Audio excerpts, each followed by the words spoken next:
ಏನು ಮಾಡ್ತಿದ್ದಿ ಮಗ? ಏನು ಮಾಡ್ತಿದ್ದಿ? ಏನು ಮಾಡ್ತಿದ್ಯಾ? ಕೆಲಸ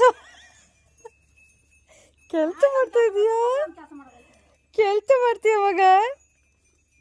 ಅದು ಯಾರ್ದದು ಪಪ್ಪ? ಅದು ಯಾರ್ದಿದು? ಶರ ಯಾರ್ದು? ನೀ ಏನು ಮಾಡ್ತಿದ್ಯಾ? ಅದನ್ನ ತೊಳಿತಾ ಇದೀಯಾ? ಹೌದಾ? ಅದು ಯಾಕೆ ತೊಳಿತಾರೆ? ಅದೇನಾಗಿದೆ ತೊಳಿಯೋಕ್ಕೆ? ಕಪ್ಪಾಗಿದೆಯಾ? ಕೊಳೆ ಆಗಿದೆಯಾ ಅದು? ಹೌದಾ?